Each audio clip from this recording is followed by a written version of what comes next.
This is the Constructionist Podcast, where we take ancient stories, the person of Jesus, current events and topics, and help you construct a new Christian worldview that's relevant and loving to those around you.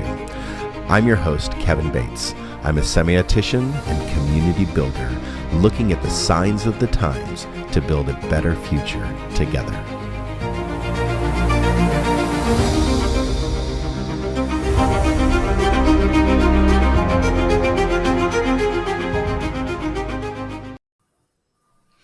You are tuned into the Constructionist Podcast, and tonight we are continuing our series on cults. At the Constructionists, we encourage a worldview that is built on the principles of Christ, and in this episode, we are examining evangelicalism through a clear and honest lens. Next week, we are talking about the occult for Halloween on the 26th. There is a difference between the cult and the occult, and so next week, we're doing that for Halloween. Well, by doing this series on cults, we hope to offer insights and perspectives that will help you in your own journey of a greater understanding and love and compassion for yourself and others. We want to assure you that in tonight's episode, we will not be fabricating anything. When there's data, when there's research, when there's examination, we're going to tell you where to find it. And if we're guessing, we're going to tell you that we are guessing, because our goal is to provide an honest and authentic perspective on what we're talking about. So this is our thinking space where we present ideas and thoughts. And tonight we're making our best attempt to explain very practical theologies to live by. So if you enjoy the Constructionist Podcast and want to support us financially, please follow the link in the chat or show notes on the social media platform you're listening to and visit our Give page. So your support will enable us to continue producing high quality content like this. But even more importantly, we want to hear from you and engage with you. We believe that through our interactions and discussions with listeners like you, we can learn and grow together, developing a communal hermeneutic.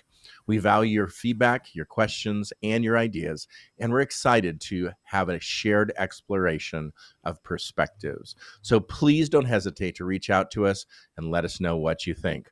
So Sharia, good evening. Jake, good evening. We are talking about evangelicalism tonight, and we have to be very careful because all of a sudden people are taken back, like, what do you mean evangelicalism is a cult? Well, last week we explained a few things that when talking about these subjects, you could definitely have a cult community or a cult that actually forms into a body of people or a body of believers in those ideals or in that perspective. They are a cult community. But you do have cult philosophy, where there's philosophies rolling around that eventually form, almost like just galvanize into communities or just into different sects in society, where this certain people group will branch off into this type of thinking. Let's say an alt-right group or a fundamentalist evangelical group. So there's groups of people that begin to buy into or believe in cult philosophy.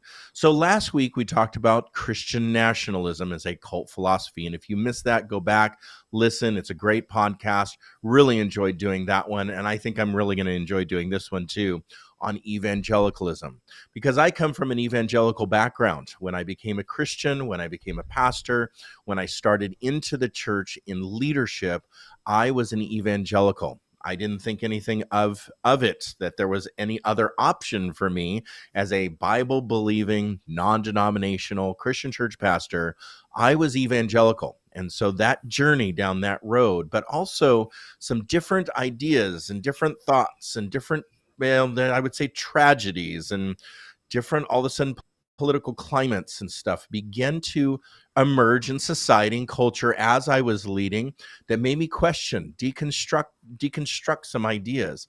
And I've been in this mode of deconstruction for quite some time, where I've looked at what I've taught, what I've believed, and what I've taught other people to teach.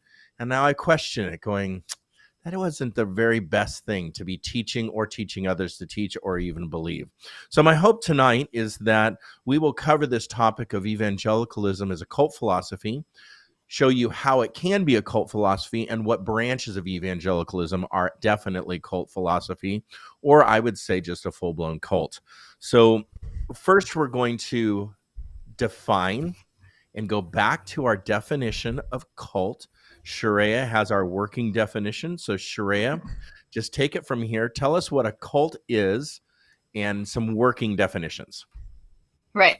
So dictionary definition of a cult is just a system of worship that is, or a religious system that is organized around the worship of some deity or something.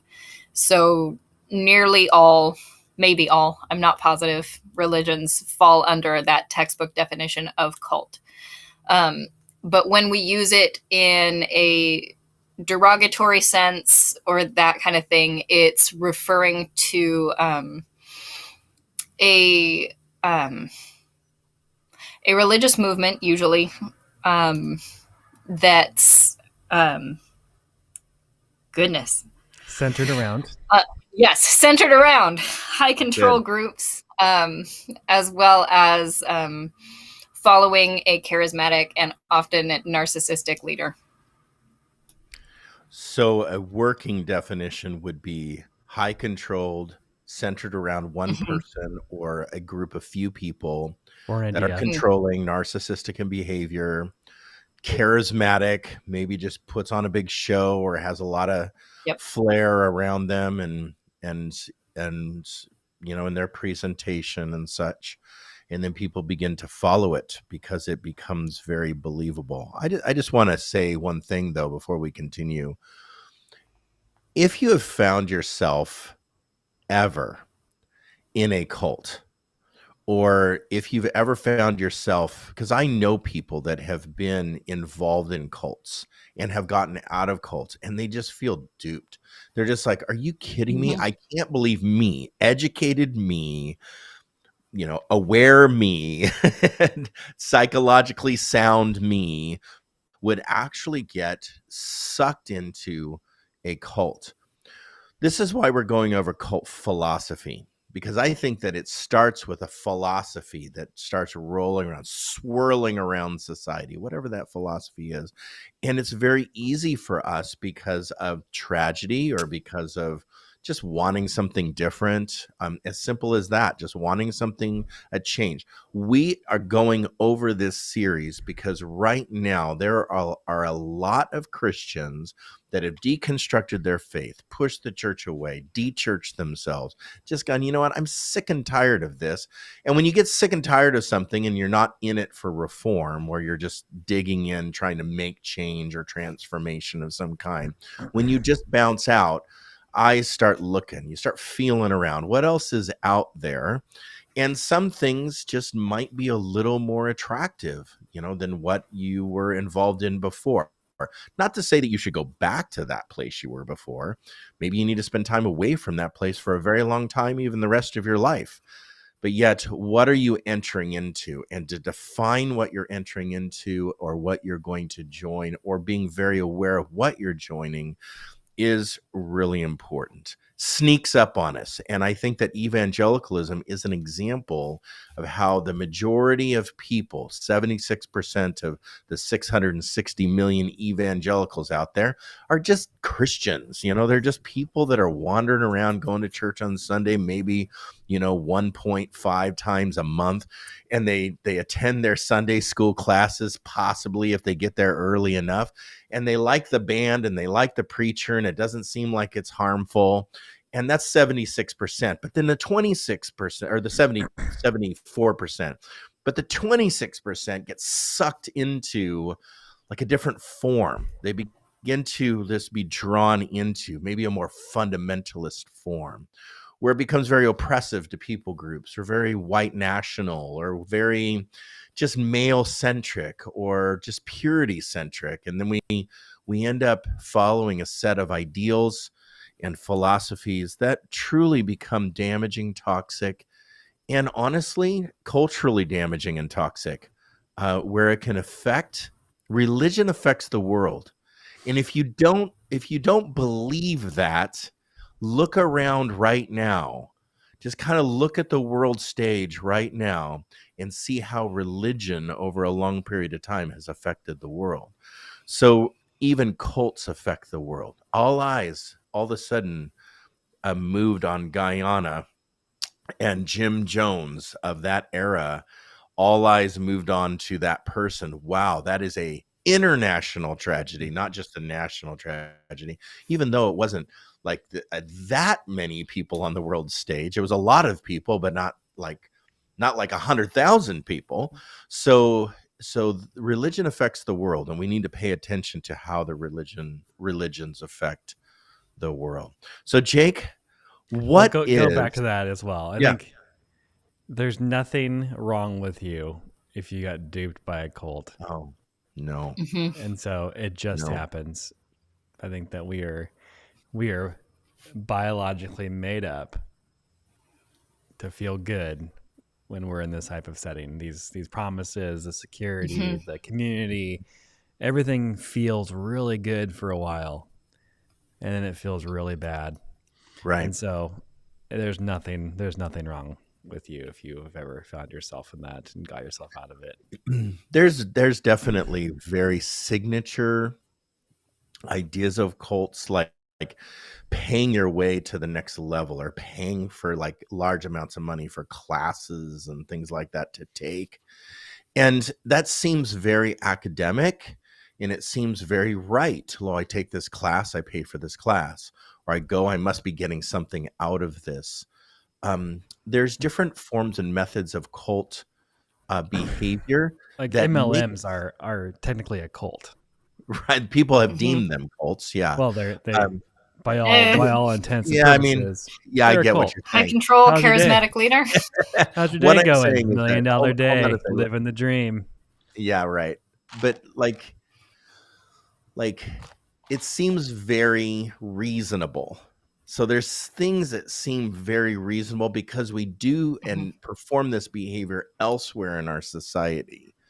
And so we go to university. We go to a university, we pay for classes. So we join this religious group and we pay for classes, seminars and things like that to get to like next level gold stars on our poster board attendance sheet. And so we need to really be careful. And evangelicalism has some certain signature markers that definitely push it into cult philosophy. So Jake, talk about what is evangelicalism, because there's different forms and different ideas behind it. But we have to be careful talking about like definitions and words. Words mean things. Words are important. Yeah. And so our connotation of evangelicalism in society is actually more fundamentalist than evangelical. And that there's a term called fundamentalist evangelicalism. And that's where there's a mishmashing of the two. And pretty soon we're going to go over the history of why that happened and when that happened. But fundamentalism is the idea that things have to be a certain way or else you are not in that group. And so some pretty strong ones like the Amish would be a fundamentalist group. I think you can clearly see who they are. If you don't act, dress, behave, produce the same way, you're not allowed into that community. And so evangelicals, and the opposite, if you start to move away from the community, then you are kicked out of that. You're anathema. You're pushed out. Right. And so during the ages, though, these two groups, because there were more normal fundamentalists, I think societal normal fundamentalists than just like Amish style, but they started to come into the evangelical church. And I need to skip ahead of the history a bit, but during 9/11, fundamentalism, especially with Muslim fundamentalism, got a bad name. And so many of the fundamentalists dropped the word fundamentalism and moved to just evangelical. Because most Christians find themselves in the evangelical camp. And there's this thing called the quadrilateral of evangelicalism. So four squares of evangelicalism, and they are conversionism, biblicism, crucicentrism, and activism.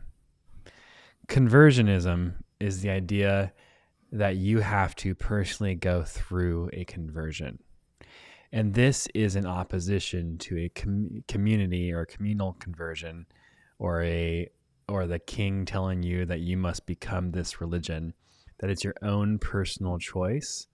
There's a debate whether that's a sudden or that is a gradual conversion, but everyone has to have this idea of conversion. And within evangelicals, then there's multiple different conversion points, and there's first conversion and second conversion. There's the indwelling of the Spirit. There's baptism, and when does conversion actually happen? That's when we fight about these things within evangelicalism. But every evangelical has the idea that there is a personal conversion or turning to Christ. Shreya, did you have a question? So that would also be a reaction against child baptism or child, I guess just baptism, right? Would that be accurate? I think, or infant baptism. That's what I wanted. PD baptism is what you're saying, like child baptism, like 7 days after birth or whatever, right. That the child's because baptized. It's about personal choice. It's about personal choice, and so, yeah. Well, I would say that happened a long time ago with Anabaptists or Rebaptists, where, they were rebaptizing people. So I guess in the evolution of evangelicalism, the adoption of some of these ideas forward, I guess, would be an idea that has emerged in the evolution of it. They're pulling things that they thought were the right way or added to their personal tenet, like conversionism. Well, personal baptism of an adult is a more personal conversion than paediobaptism. Yeah, and so that's adopted in. Yeah, right. But it also go ahead.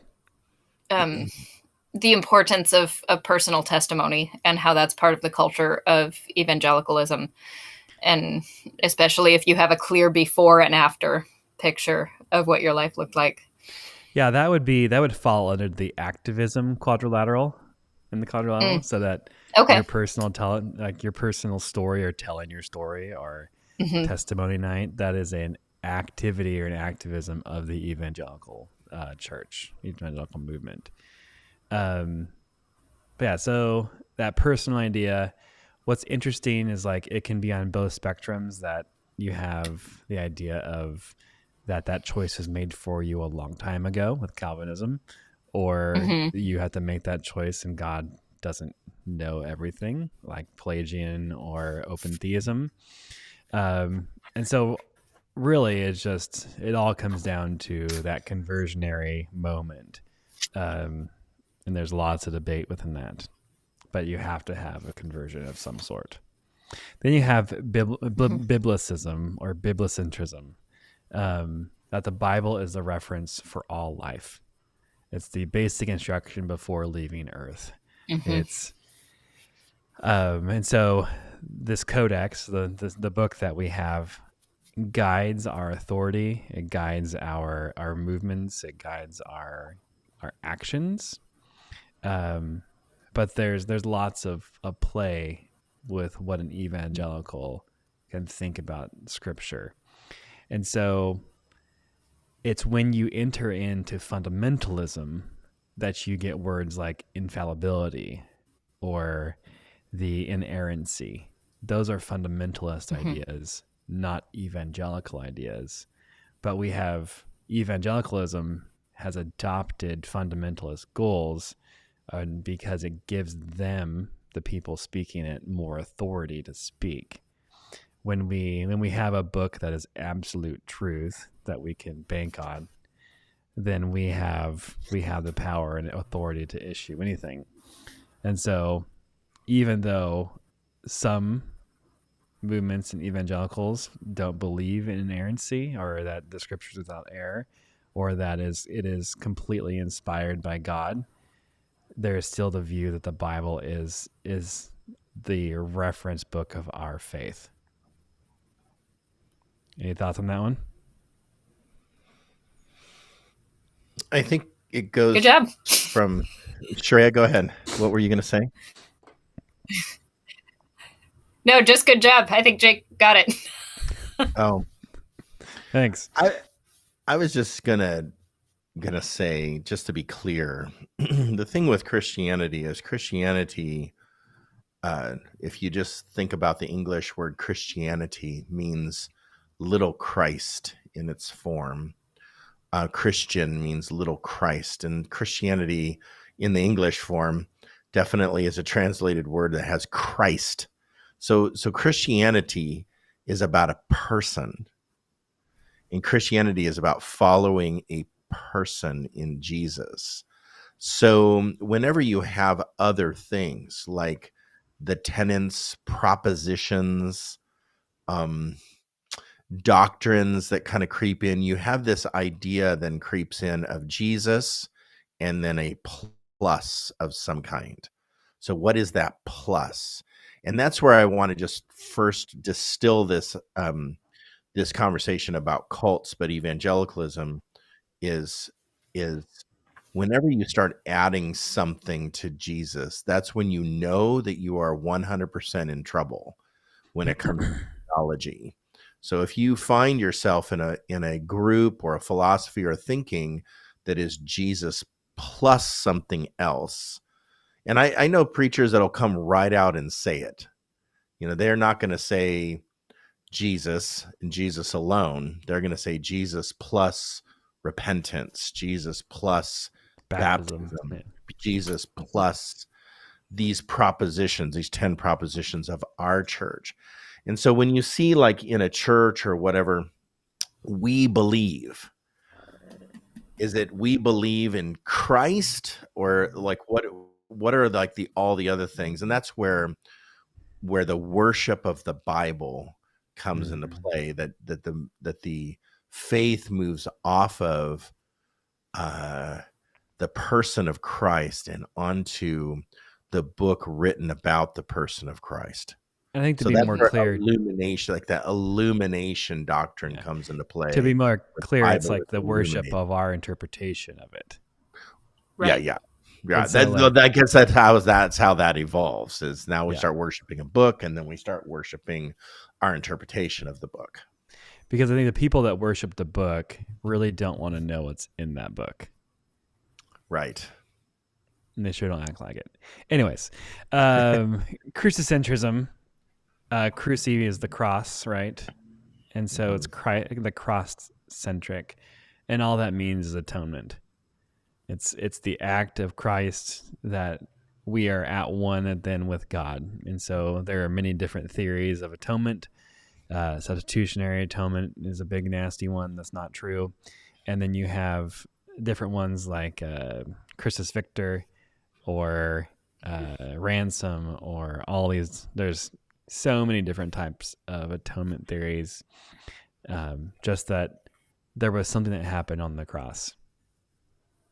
And then you have activism, which is the expression of your faith. Or it's like giving testimony or evangelizing on the street corner. It could be serving or feeding or clothing, or there's lots of different ways that activism can be interpreted, but it is off the James model that faith without deeds is dead. And so there is some sort of action on faith. And so those are the 4 tenets of evangelicalism: conversionism, that personal experience of conversion; biblicism, the idea that the Bible is the authority; crucicentrism is the idea of atonement, or the act of Christ dying did something; and then also activism, that we had to do something now with it.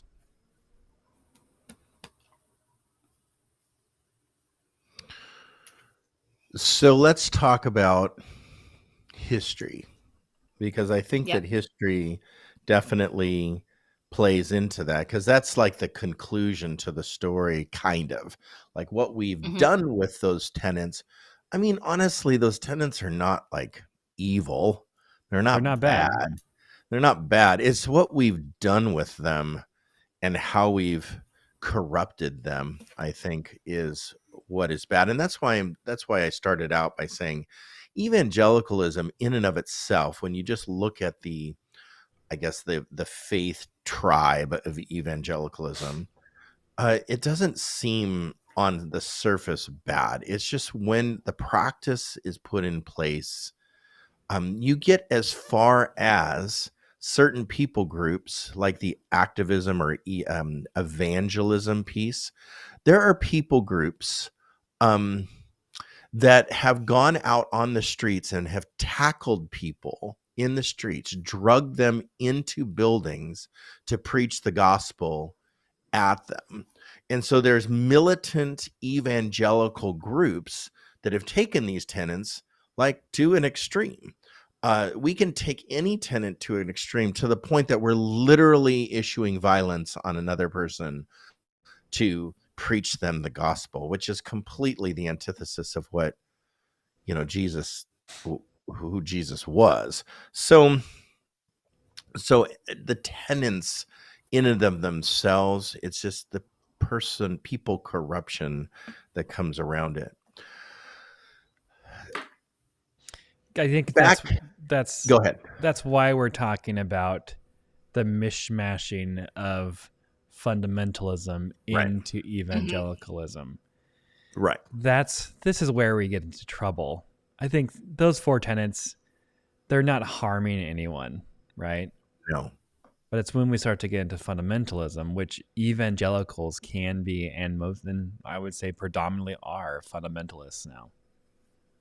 right. Or they have fundamentalist nuance to them that they're not even seeing that is a fundamentalist idea.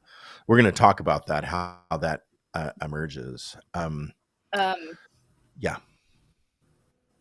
a frame of reference, and correct me if I'm wrong, but when I was looking things up before we started, like those four tenets came from a historian writing in 1989. Did you catch So that? Did you catch that, Kevin? I just want to provide that as we're about even necessarily solidified.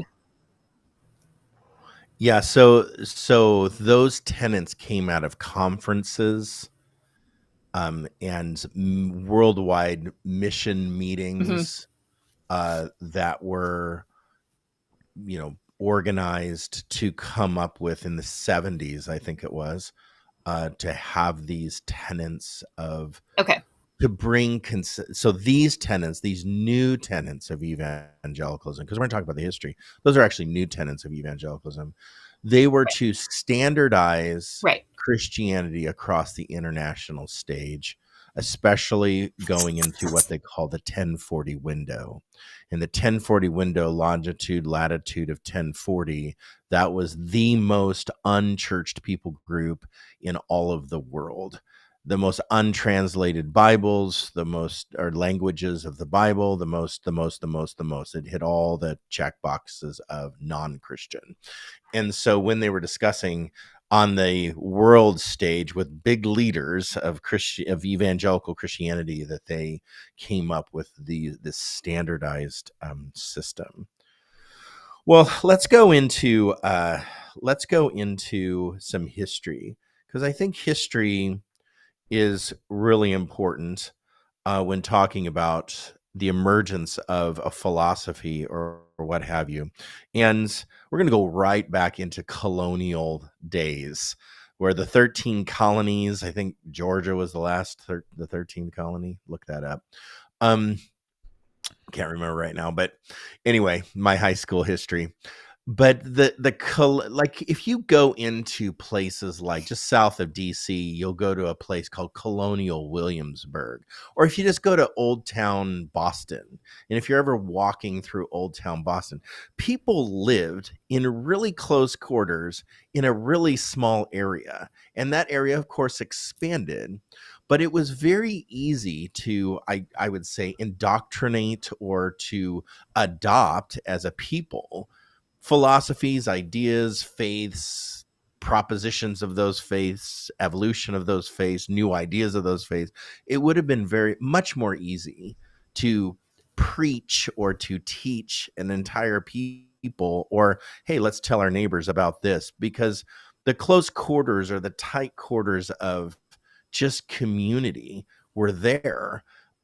If you go to Colonial Williamsburg, you'll see, you're just walking up and down the streets, and all you need is like a Bible and you don't even need a megaphone. You just start knocking on the doors, and you're done by the end of the day, and you hit everybody with your new doctrine. So I would say that to give people a little break and grace, that that that different things, of course, in a new England, a new set of colonies, the new colonies or the colony era, um, definitely were a rebellion, pulling away. They didn't want the king. They didn't want this hierarchy system. They didn't want the church as they knew it.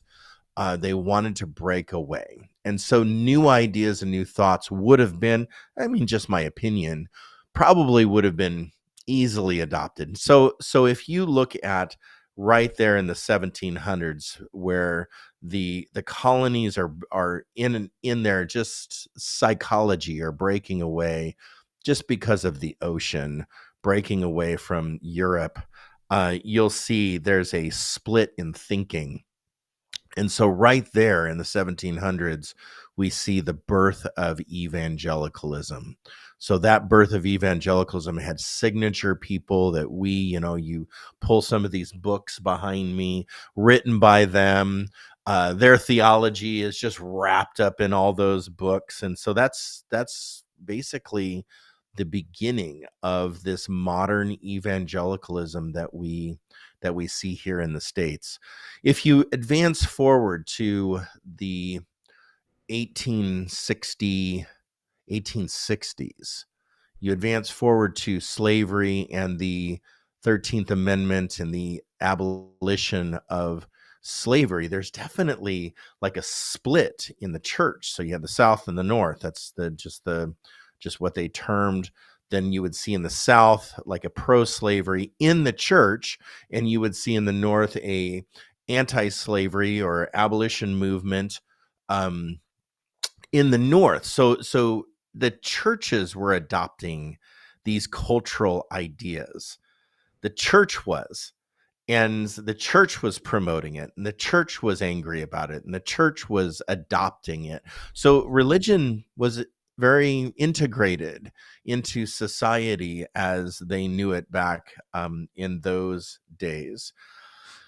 You'll see advancing forward then, that's, well, before we advance forward, you see a very evangelical attachment to the Anglo-Saxon person. You see the attachment to especially the white person, just in skin color, versus the attachment to people of color. So right at that moment in history, in the mid 1800s, there is definitely a divide when it comes to the philosophy and the thinking of religion, Christianity, evangelicalism of that day. I mean, Advancing if you look at the Protestant Reformation, yeah, it was started by Luther, German, Anglo-Saxon, Zwingli, Melanchthon, but Zwingliism is Swedish, right? Swiss, right? Swiss. Sweden, Swiss. And so, like the heart of the Reformation is a very Anglo-Saxon white Right. movement. And that's in this the great Protestant experiment was definitely attached to people that were prosperous. And so, who is prosperous? A enslaved black person or a free white person? And so, obviously, people in their skewed, sick thinking attached Christianity, evangelicalism. Well, of course, if you are white, then you are blessed. That kind of thinking. So there's this great divide, which is incredibly heartbreaking, I would say, to attach a Christian faith movement of any kind to a people group of any kind, and that people group is more blessed, because you look at just the how God uses people, who God uses, and just the whole theme of Scripture that the other on the margins will be used greater, and blessing and salvation comes through the margins. And so I just, however, this philosophy of religion emerged, it just rolls around oppression, pride, white supremacy. There's just lots of real dark, dark philosophies around the emergence of this evangelical modern thinking. The suffrage movement, I would say, is another key marker of oppression of women versus the non-oppression of women, and that decision that the church was having to make, attaching itself eventually to the white male. And so the attachment of religion to that which was most prosperous the in the in the world, or in the community, was the thinking. The Great Depression, of course, on the international stage, would have put people in a moment of scarcity in our history. There would have been a moment of clamoring and scarcity, and the movement from agrarian lifestyle to more of an urban factory worker, especially in the emergence of World War II.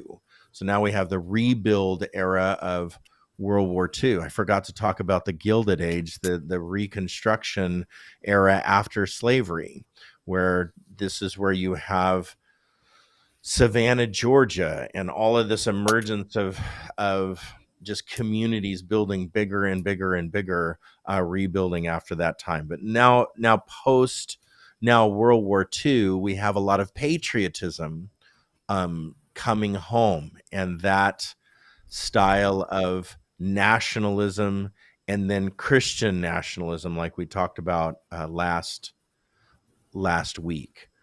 1954 Mhm. is Brown versus the Board of Education in the beginning of the Civil Rights Movement. Go ahead, Shreya.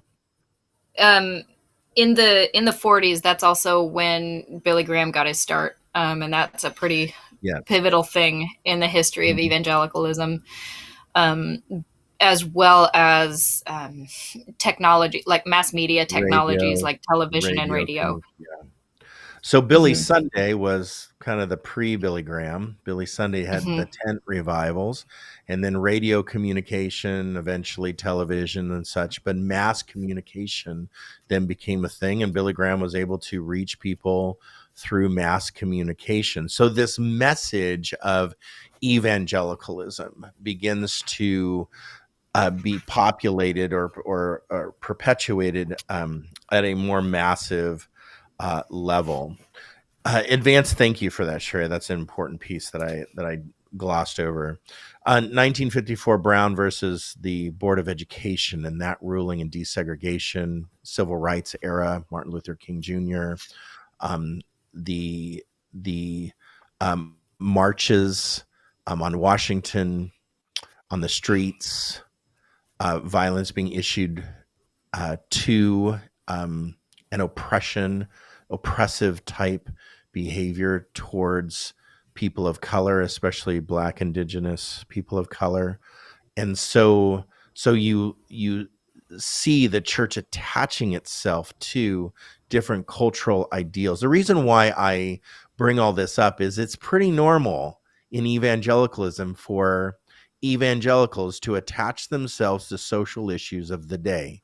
For some reason, evangelicals, this has been a common thread from the very beginning of attaching themselves to social issues that are oppressive to people, different people groups, a gender, or a person of color, or an African American person, that they have attached themselves, and the against them version of attaching themselves to, like, we are against this idea, and for that I don't have an answer besides the nature of human nature,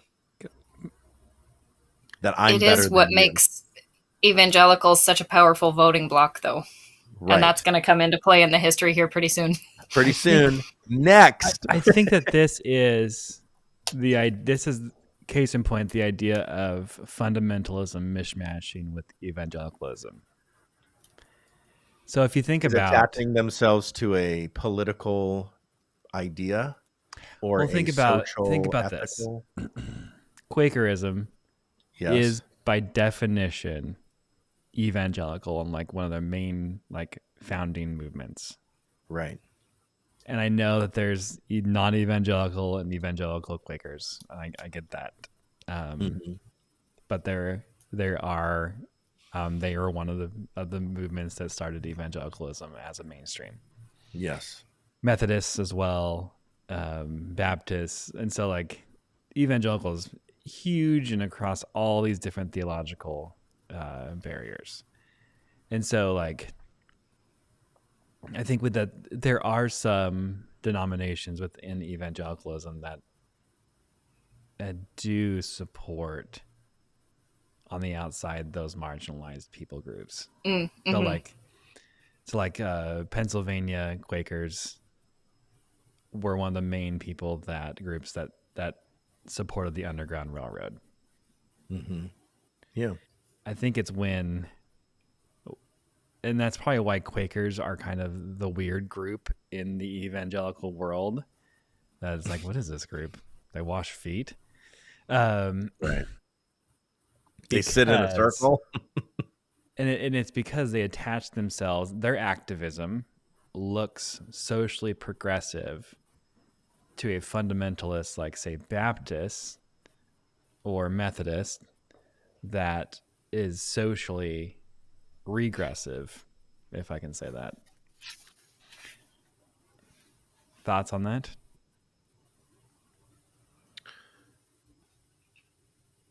I think that you're correct that when you are on the social side that is for people, there is a threat that other side of that equation means that you're against us.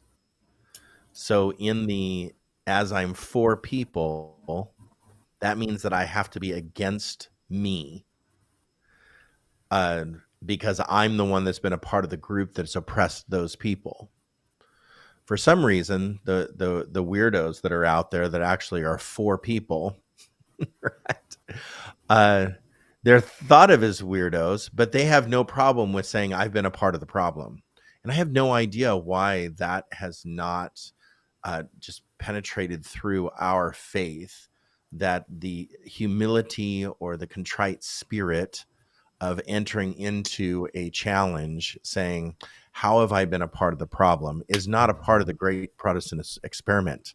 It's always been those that are prosperous have God's blessing, therefore I'm right.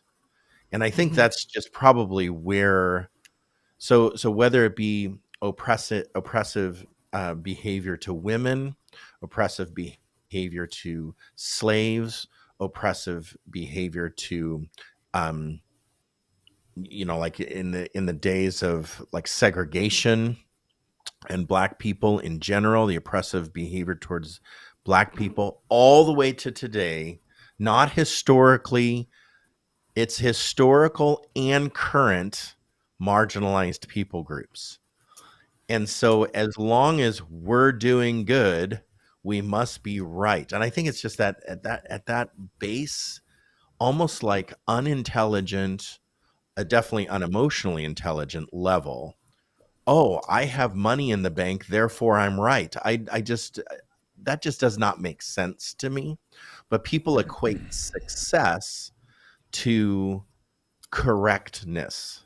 Yeah. And so let's talk about like the adherence of evangelicalism to capitalism. 100%. In order Same for thing. Yeah. in order for capitalism to work, there has to be a marginalized and taken from group. Right. Right. And so Right. you're willing to assert your rightness in order to make sure that you're blessed. Right.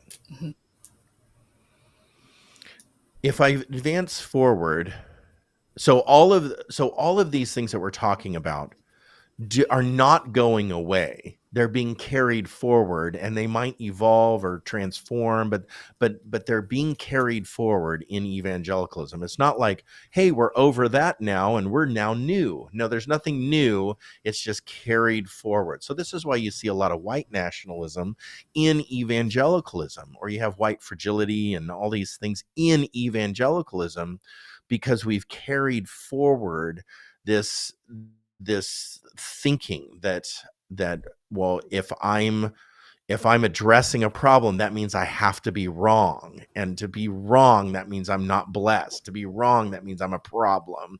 Therefore, I must be on the wrong side of God or something, versus just having a contrite spirit. In the 1970s all the way to 1980, we see a gentleman that emerges that starts the moral majority movement. But simultaneously, in the late 60s, for about 10 years, we had this little group out of California that was Jesus people. And the Jesus people, simultaneously with the moral majority, what happened there is the Jesus people just got old and then moved over to the moral majority, because the Jesus people were young hippies. They were like these people, like they were all over really, and even in Europe the Jesus people were just this Jesus movement that, in California, that group was started by Lonnie Frisbee and then adopted into Chuck Smith's Calvary Chapel.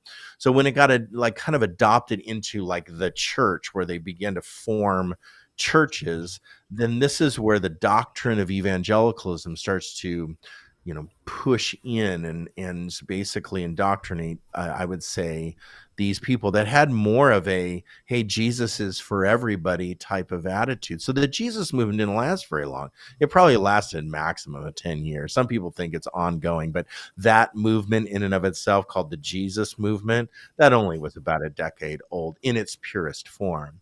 So we move forward then to most Christians, and evangelical Christians were more socially progressive because we believe, quote unquote, in trying to at least take care of people, even if they were just, one people group.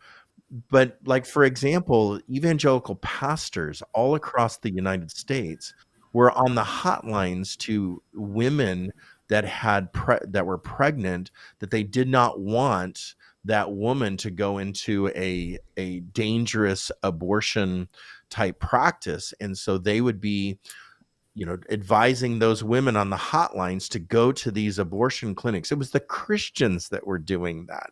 So well, I would say that most Christians would have said at that era, okay, is it abortion, or is it, go into a deadly practice of abortion, or is it a safe abortion? I would say most Christians would be socially what we call progressive in that viewpoint. But the moral majority emerges, and that becomes a pro-life type movement. So even Ronald Reagan, and he was the first governor who signed the abortion into legal practice, and into practice in the state of California.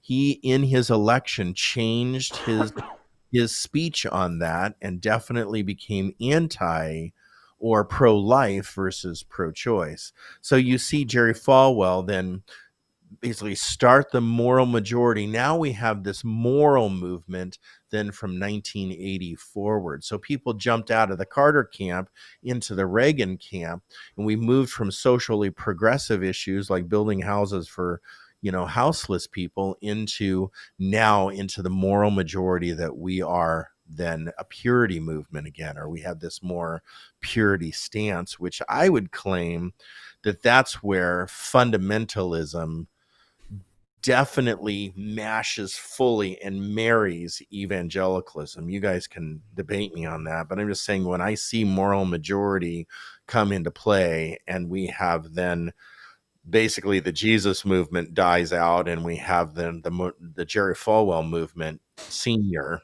in this, that marries and then becomes more of a fundamental group. Jake already mentioned this, but I would also say before we mention 9/11 and talk about that a little more, I would say that also in the 1970s, you had the emergence of the megachurch movement. So all the way through the 70s, 80s, and 90s, you have this anything over 1,000 people, then 5,000 people. So you had big stadiums of literally big buildings of people. And so what happens when you get a big group of people and you got a flashy presentation and a rock star speaker and you have what they're saying has to be right because we are blessed by God with all of these people. So numbers of baptisms, numbers of membership, numbers of people involved in ministry in the church. They call these cults of personality. Yes, cults of personality. So that was a good song. Is it a song? Yeah. Oh. Anyway, so look it up. It's a good one. So you have this emergence of megachurch, that the megachurch movement spoke that the more people you had, the more successful you were, and the more right you were as well. So you had some super fundamentalist pastors down in California. You had some super fundamentalist pastors like on the East Coast and such that definitely promoted a fundamental evangelical doctrine and married the two together. Out of that in the 90s comes the purity movement. Out of that in the 90s comes the anti-LGBTQ movement has been around for a long time, but that being spoken out loud by the church in such a dramatic, like vocal, angry, megaphone, radio, TV, televangelist way, definitely was when technology got into play and mass media got into play. So then 9/11 happens and all of our United States of America becomes centrally united. We have a center point that we're united against one people. And that wasn't a terrorist group. It wasn't we're united against Al-Qaeda. It became we were united against Al-Qaeda, but what the sentiment was is we are united against Muslim people. And so we became anti-Muslim people. Xenophobia then becomes that language of the day. And all that horrible stuff said about, let's just annihilate these people. Burn the glass. Yeah, like let's annihilate these people. That was a common sentiment in the church. I was watching church preachers and stuff become very xenophobic, or that's what xenophobia is, but just other phobic. I was watching these stuff. Becomes a thing. Watching this stuff because of Israel and Hamas, and a past president got up on stage and said, if you're not fighting for us, if you're not for the war on terror, then you're a terrorist. And so it was very binary in what you could be. You couldn't be an objective, conscious objector. You had to be completely for it, or you yourself are a terrorist.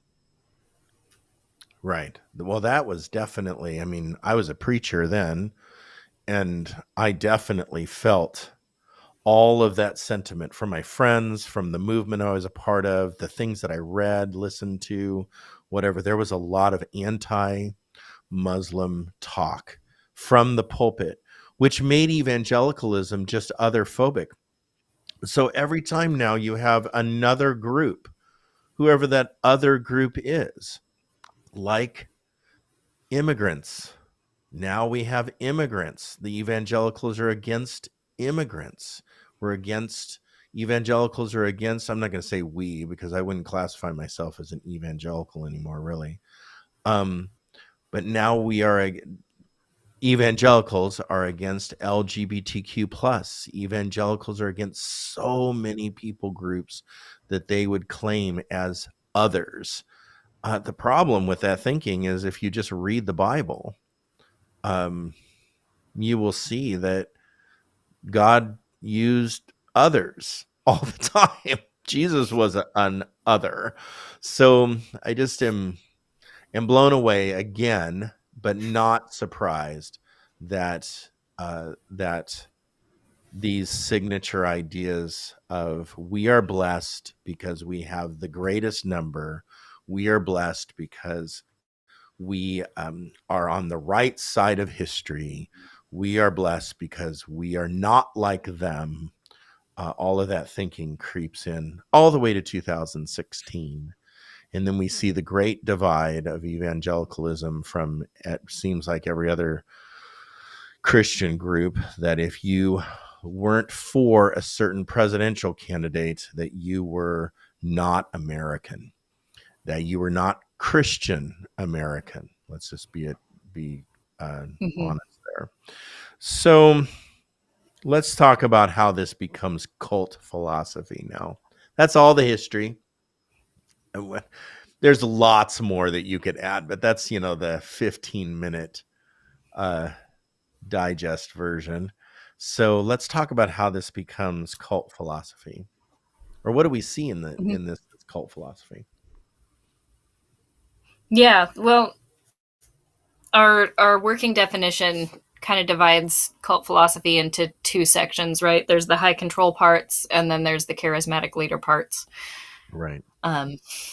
So if we're looking at the high control parts, I think what a lot of us have experienced in evangelicalism is basically the morality police, where we have to constantly police our own thoughts and behaviors as well as those of others. We're expected to hold each other accountable, and have those, difficult conversations where we tell people they're going to hell if they don't shape up. Right.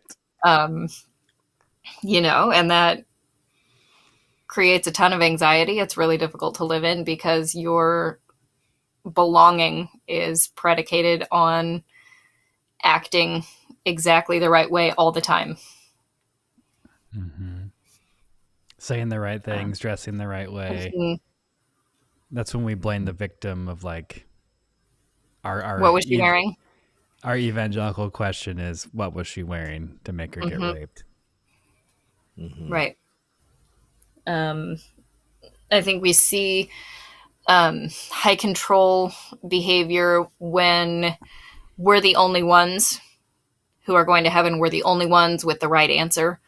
And so that makes us insulary. We insulate. Mm-hmm. We exclude.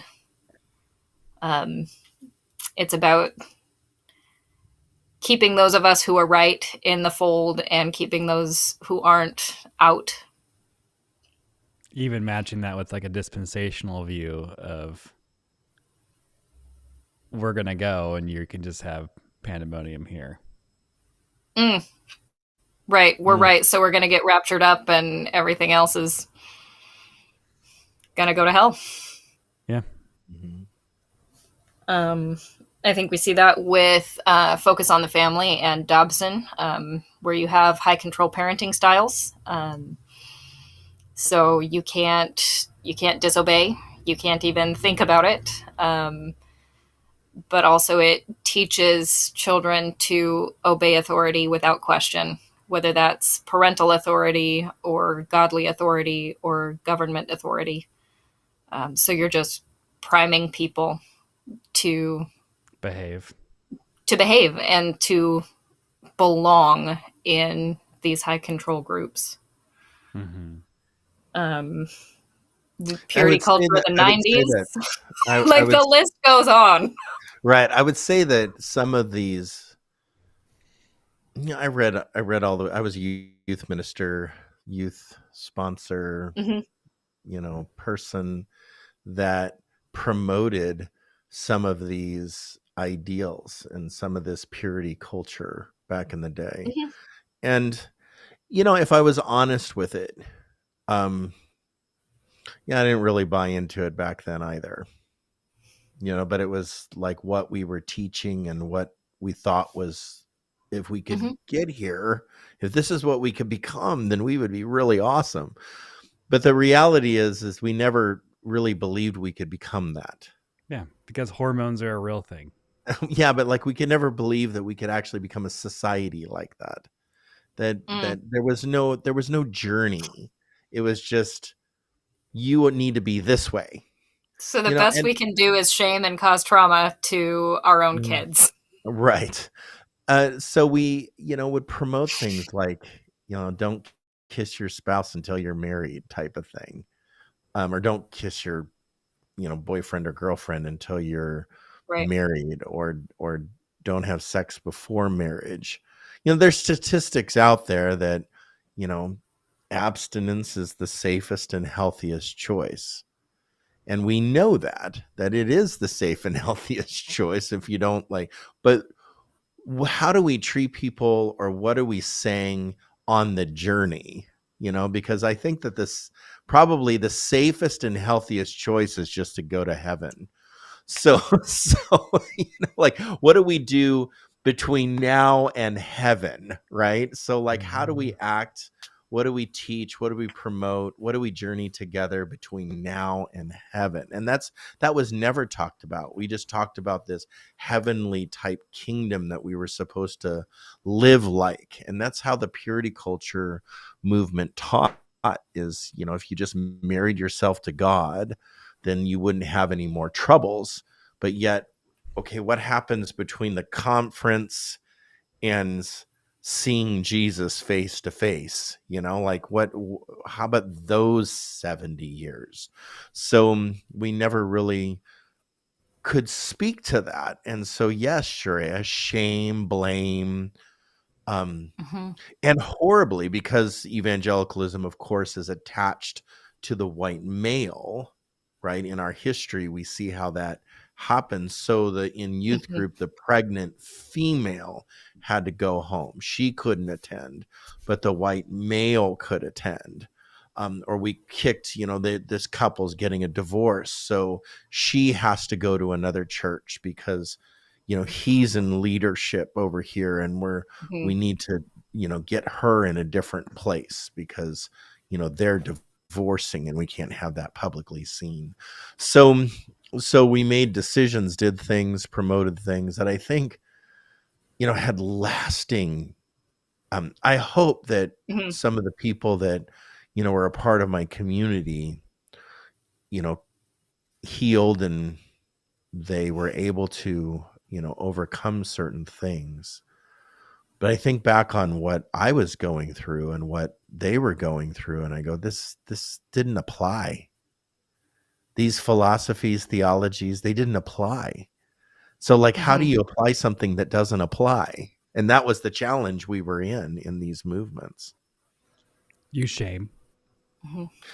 Yeah, Right. Yeah. Yeah. You shame and because blame and we act like it works for everyone else. Why doesn't it work for you? mhm. Yeah. I think going back to the why, and I'll say fundamental evangelicals, why it's culty. is if the church is centered around the personality of the pastor or speaker. Mm-hmm.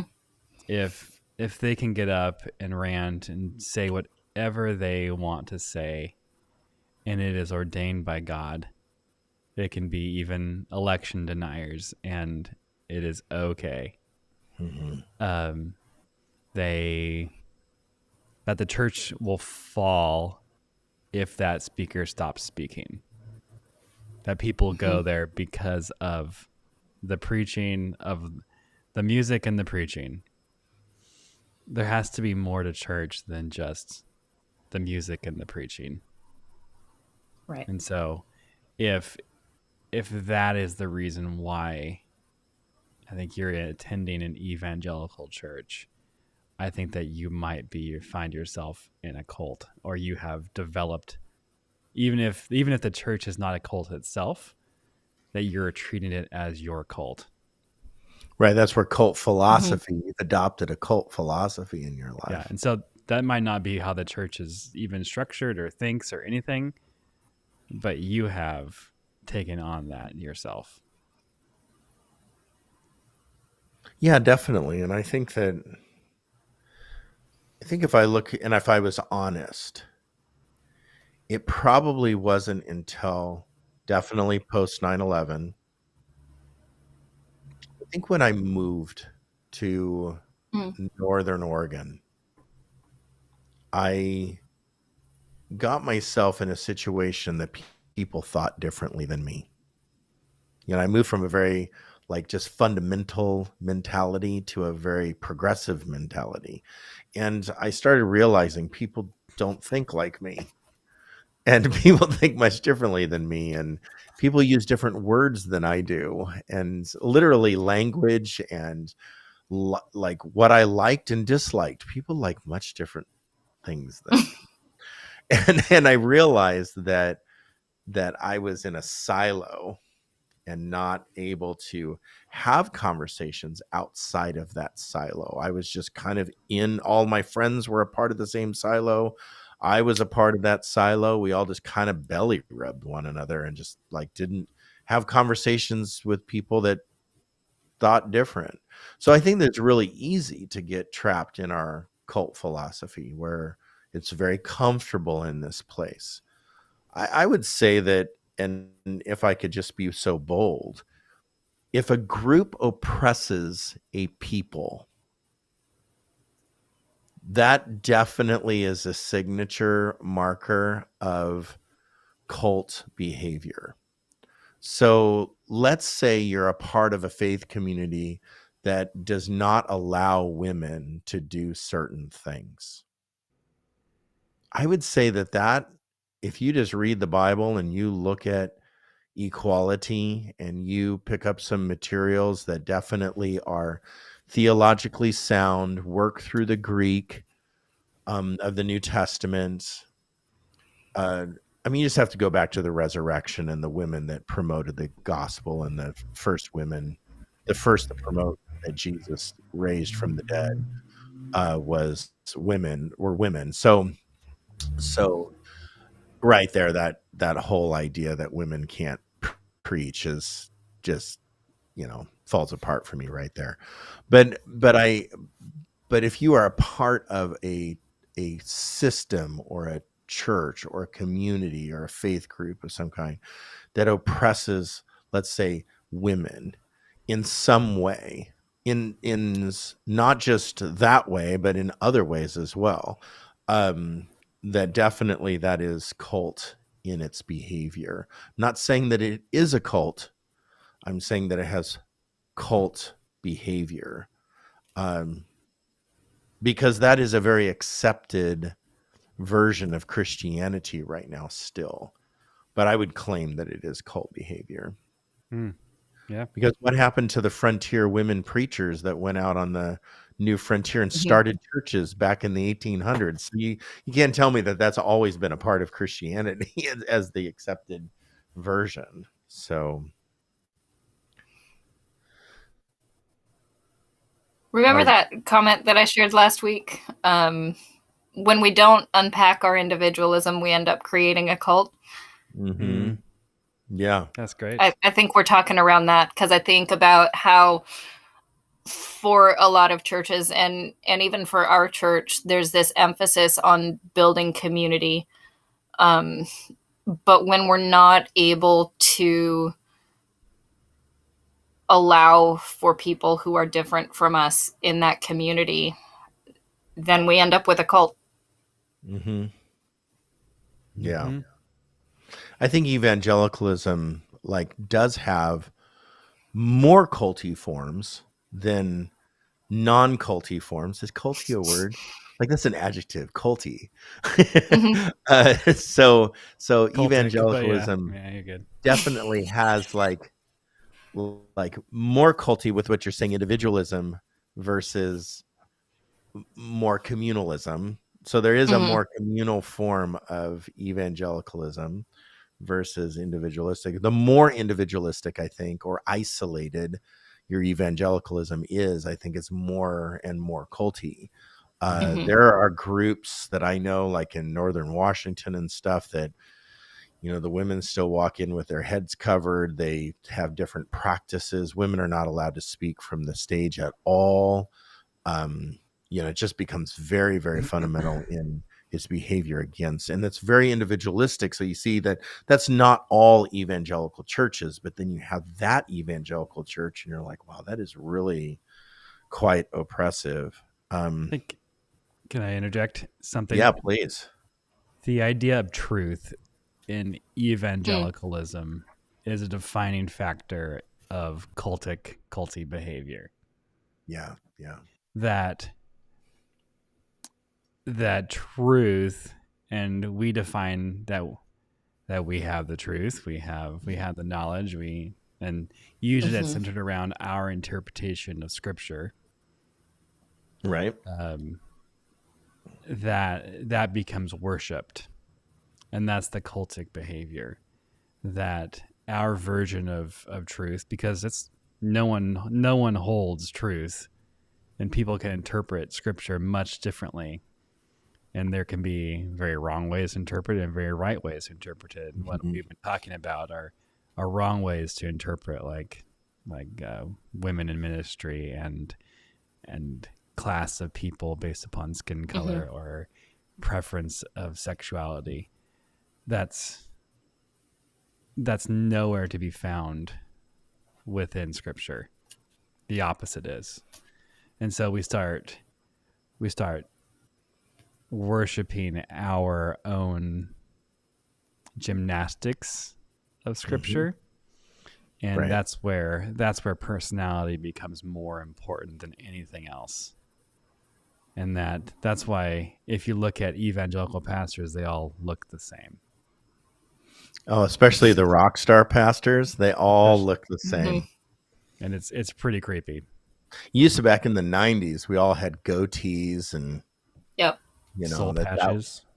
soul patches. It was so weird how we adopt, even aesthetically, the same Mhm. thing. So like, even when you go to some mega churches out there, you go to this mega church, you go to another mega church, you know what you're going to get. Like, it is the same. So like the idea of church in and of itself being like the same Superman show that you're watching over and over and over again, that's like universal all over the United States or even internationally. Yeah. You have a certain like methodology, but that methodology, what Jake is saying, like, protects, even like distracts from the lies that are being told.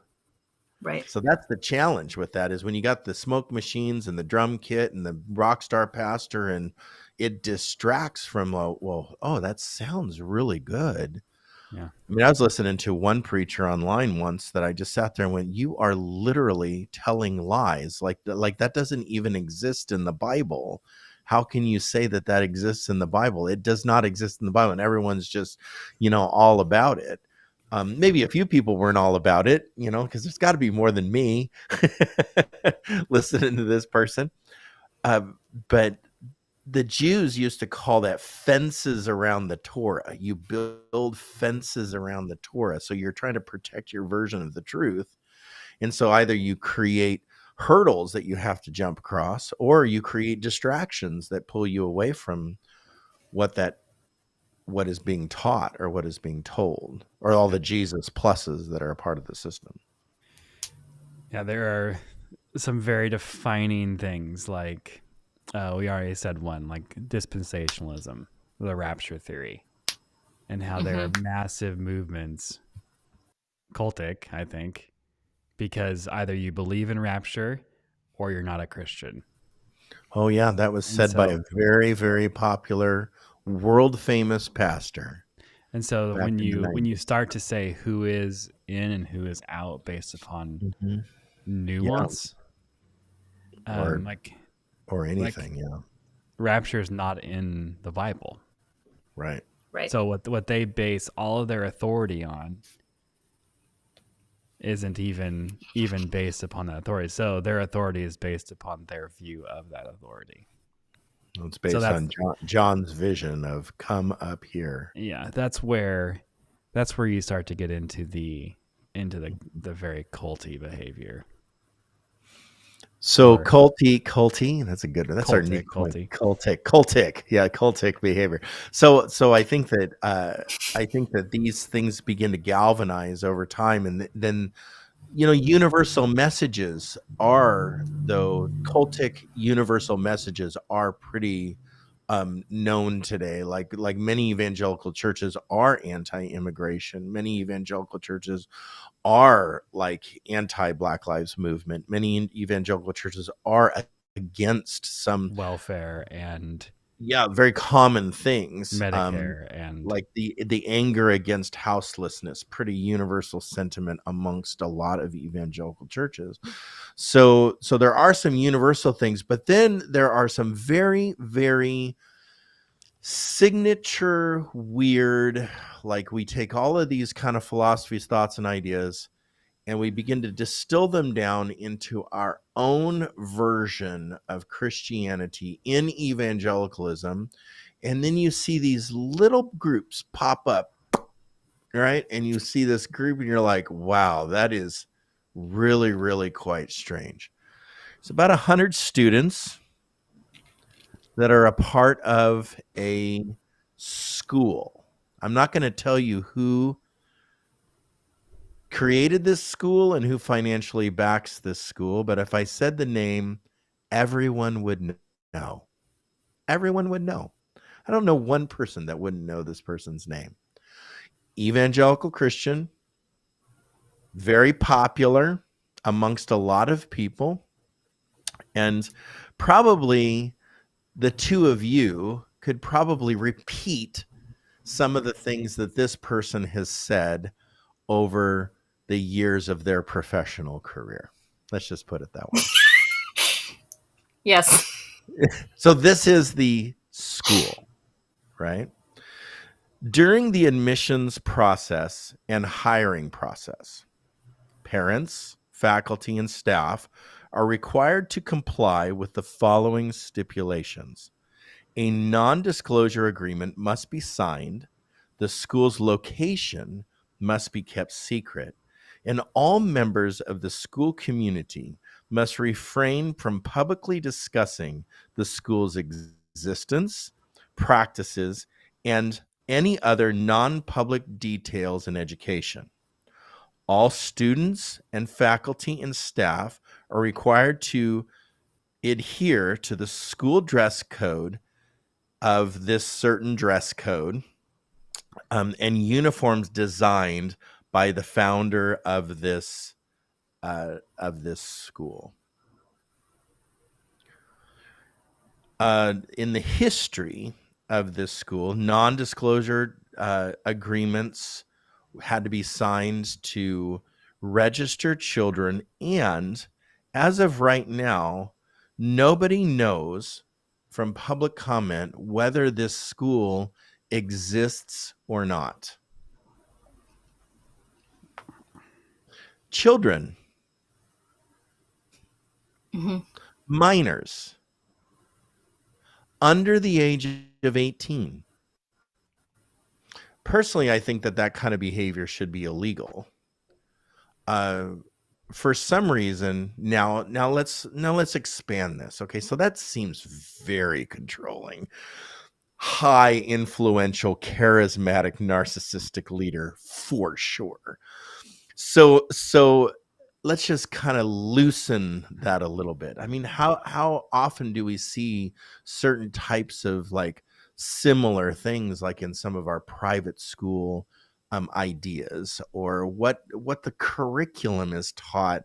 I have no idea why it's even legal to teach curriculum that's not scientifically based. Like the Loch Ness monster is actually in certain science textbooks of Proof for private creation. school curriculum. So I Mhm. just am not even sure how this is legal, but I Well, guess that it is in I the mean, freedom of whatever. fundamental evangelicalism is an anti-education movement, Right. Right. Mhm. and so Right. I mean, in order to, if you hate the public education system, you're going to homeschool your kids, Mhm. Or and private going, school kids, yeah. which you probably don't have the education to even homeschool your kids. So good luck with that. Right. Right. And Or the then, structure or the discipline to keep them to the packet. and so now they didn't finish their Becca book, and Right. they live at home at 25. Or whatever. Right. Speaking from experience, the idea is, what do you do? You're keeping them away from knowledge of other people. Is the xenophobia again? Right. Right. When you can't unpack your individualism, Right. you end up creating a cult. But those people would say they are being individuals. Right. They're trying to educate their kids the right way at home. Like, sure, okay, Yeah. but come on. Well, I would say that with that, evangelicalism is in its history and it's in its current state in a huge world of hurts and trouble. And whether it be hidden scandals or whether it be just weird, like, why are we still teaching this archaic form of inequality? I think that it's a spectrum of problems, and and what I see is now, based on our working definition, that evangelicalism in our current day, I'm not talking about 50 years ago or 150 years ago, I'm talking about in our current day, definitely has adopted some things, ideas, ideals, ideologues, whatever you want to call them, things into the faith that have cult ideas and philosophies attached. And I just want to send out that be on watch, as the Bible tells us to be on watch of, the wolf that's going to be there. I would say that it's the indoctrination of Jesus plus that pulls us off. Again, it's Jesus plus that pulls us off of that prize finish line, whatever metaphor you want to use. What is the most important? It's Jesus plus that pulls us away from what is most important in our faith. And I hope that we can take some of the things that we learned, because I learned a lot in the pre-work and just talking this out with the two of you. Learned a lot to thinking about back in the day of what I was, had taught, and the things that I still struggle holding on to. I'm a work in progress, trying to, shed some of these problems, that are still attached to me, like, it feels like heavy weights sometimes. But I think that we need to continually deconstruct and continually shed those things that hold us back and get to the very distilled down elements of our faith, and that's a person, Jesus Christ. And as long as we have that person, Jesus Christ, as the center of what we are focused on and how Jesus behaved, and modeling becoming like that person of Christ, I think that, guess what? The other is loved.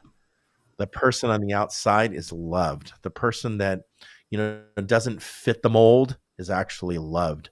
The person that is oppressed is brought in and re-energized, re-engaged, and lifted up to not being oppressed any longer. It's like the healing. Jesus comes along and heals the person that's blind or the person that can't walk, heals that person so they can re-engage with society. That is truly what being a Christian is to activate our activism is supposed to be in such a way. And I hope and I pray that for everyone who is listening, and for myself and the two of you as well. So as new evangelicals that are breaking away from our old systems, thanks both of you for joining and having this discussion. Good night, everybody. Good night. We wanted to do a postscript of some resources that you can look into. And so, Sharia, let's do our little book show and tell. We want to get some good resources in their hands that they can do their own research and reading for just future growth and journeying through this faith together. Go ahead. All right. So up first, we got The Making of Biblical Womanhood by Beth Allison Barr. The subtitle is How the Subjugation of Women Became Gospel Truth. Up next, we got Pure by Linda K. Klein. This one is unpacking the purity movement through the stories and interviews of several women in a small evangelical community. This one, I'm only 30 pages in. It's called One Nation Under God. The subtitle is How Corporate America Invented Christian America. So that's going to be a great history of evangelicalism, especially as it aligns with capitalism. Right. We got American Apocalypse. I haven't read this one yet, but this is looking at how our theologies of the end times are going to impact the way we live now. I don't have my physical copy of Jesus and John Wayne. That one's loaned out by Catherine Cobbs-Dumez, I believe. But that's another really excellent history of the evangelical movement, especially in its current form. And then finally, I wanted to recommend another podcast, if that's not taboo. Fine. I think it was Christianity Today several years ago did a short, 8-episode series, I think, on the rise and fall of Mars Hill Church in Seattle. And that's a really great case study of how an evangelical church adopts some of these culty attributes. Excellent. And we're going to put those in the show notes or the comments section underneath the social media channel that you're listening to. So look for those references and we'll have links to those books. Thanks so much, Sharia. Let's look at those, let's research more, and let's journey together on this movement of deconstruction, but we are the constructionists. So we want to build something new for our future. Thanks, Sharia, for including that.